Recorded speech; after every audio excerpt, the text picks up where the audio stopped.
Pero tenemos en línea a un importantísimo periodista del diario La Nación, que incluso es alguien que es muy reconocido por sus propios compañeros y también por algunas autoridades de distintos otros medios de comunicación, que es Fernando Laborda. Fernando, buenas tardes.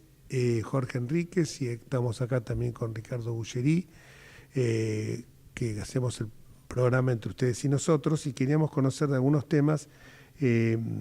¿Cuál es tu opinión? Empezando por el primero, que creo que es el tema jubilatorio, el tema de este veto que ha sido, se mantiene a partir de que no se consiguieron los 2/3 para rechazarlo. Buenas tardes. Buenas tardes, Jorge, Ricardo, un placer estar con ustedes. Bueno, sí, efectivamente hace un ratito terminó la sesión en la Cámara de Diputados y la oposición, fundamentalmente el kirchnerismo, no obtuvo los votos necesarios, los 2/3 necesarios como para rechazar el veto del Poder Ejecutivo Nacional a la Ley de Movilidad Jubilatorio. Con lo cual triunfa de alguna manera el gobierno, que obtuvo 87 votos, si bien perdió la votación, obtuvo más de 1/3 de los votos que eran necesarios para que el veto no se cayera. Y creo que esto abre un compás de negociación, porque quizás lo lógico hubiese sido buscar alguna solución intermedia, ¿no es cierto?, donde se tratase de mejorar en algo el haber jubilatorio, pero planteando como debería ser en toda ley la forma en que se va a financiar ese aumento, ¿no es cierto?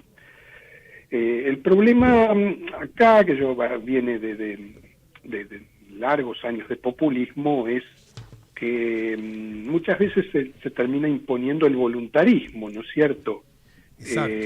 Todos reconocemos que los saberes jubilatorios deberían ser mucho mayores, todos sabemos que incluso buena parte de los saberes jubilatorios más altos, hablo del común de los ciudadanos, no de las jubilaciones de privilegio, están prácticamente por debajo de la línea de pobreza, y que sería conveniente mejorarlos.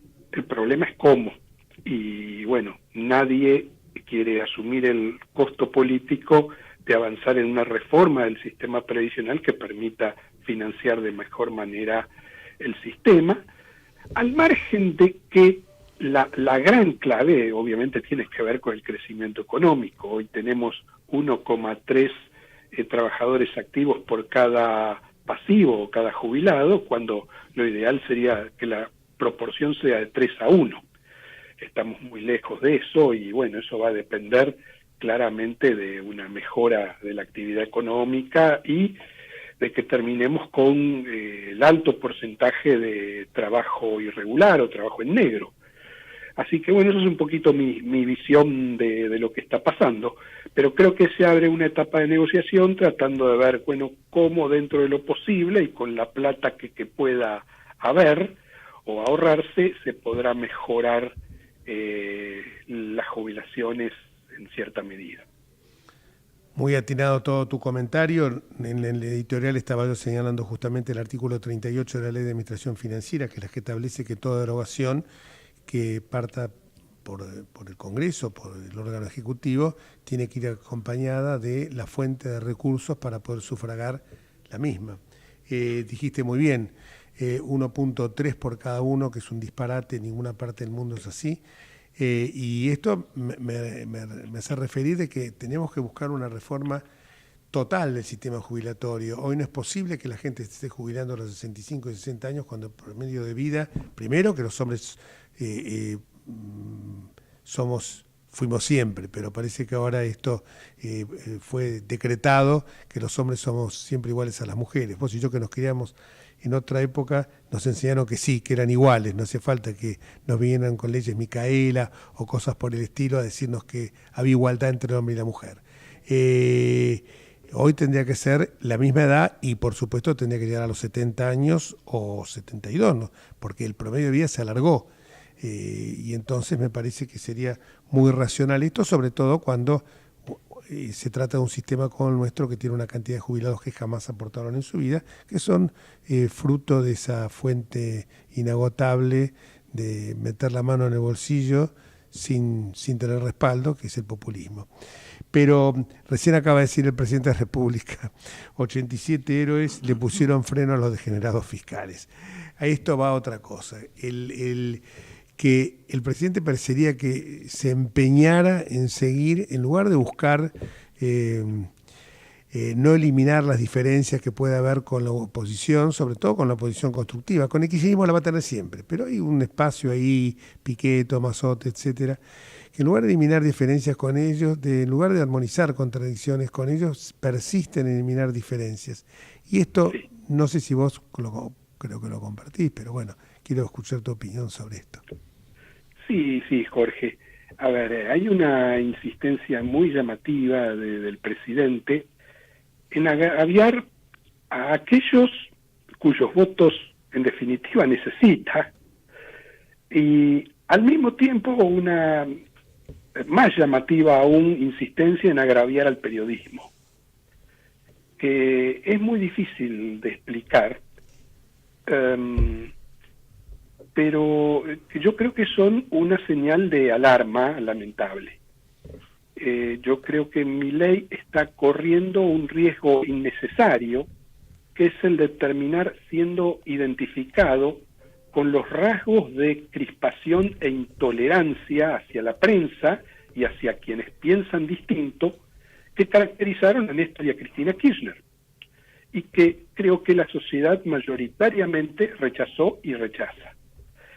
Y creo que mimetizarse con un estilo cuasi autoritario de quienes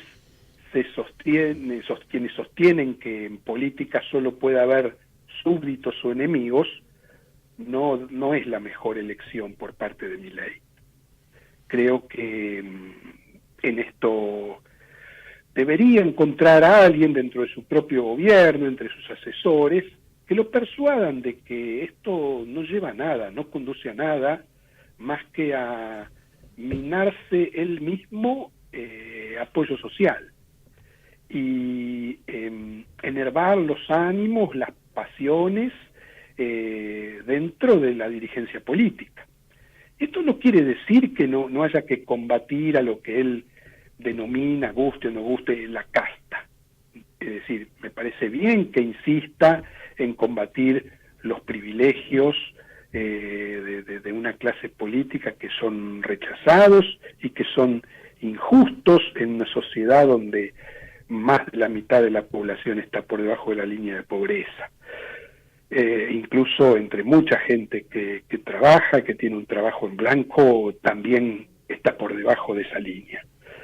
Creo que algo tendría que cambiar, creo que no todos los funcionarios piensan igual, yo creo que veo muy buena voluntad en el jefe de gabinete, Guillermo Francos, por cambiar esto, pero obviamente no alcanza, porque Milei se ha recluido en un círculo muy pequeño de gente que tiene otra postura, que quizá no es la más aconsejable para un gobierno que está en franca minoría parlamentaria, un gobierno que tiene el 10% de los senadores o menos y el 15% de los diputados.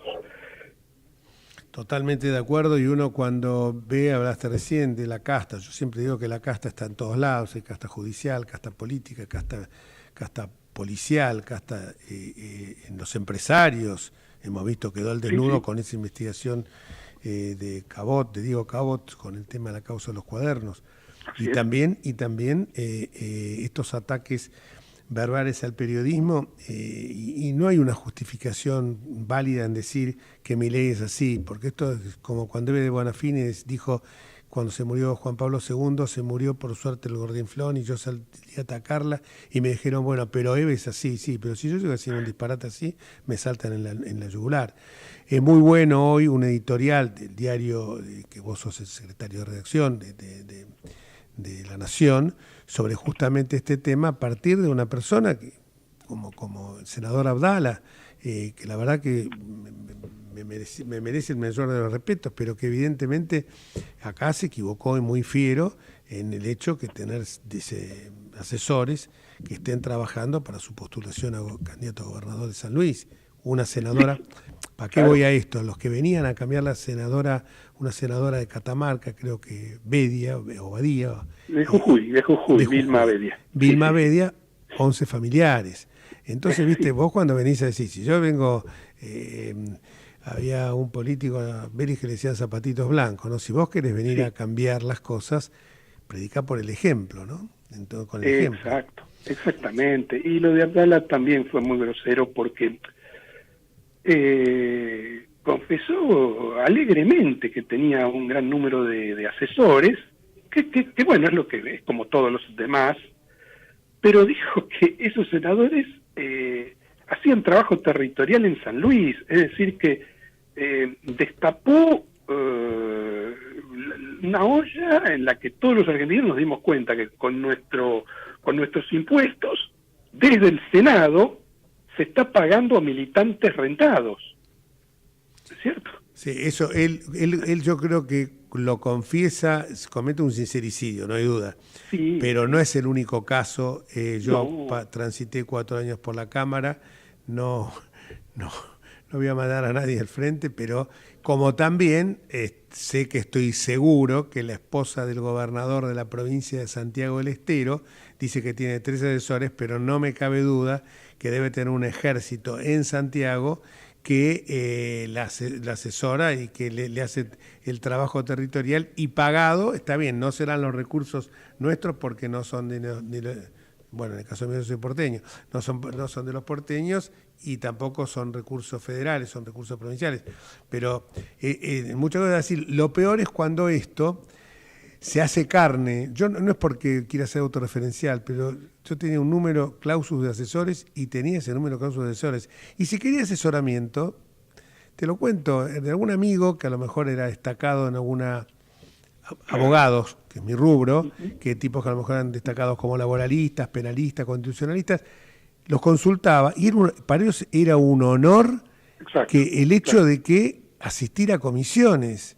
Yo tengo el estudio acá el doctor Ricardo Bulleri, que me dice, para mí el honor ya me lo diste vos, aunque no con un peso, el honor me lo das de ir a la comisión de implementación del Código Procesal Penal Federal. Es un abogado con una dilatada trayectoria en el ámbito forense. Claro, Jorge, pero el problema es que la mayoría de los asesores que están nombrados en el Senado no cumplen ese papel.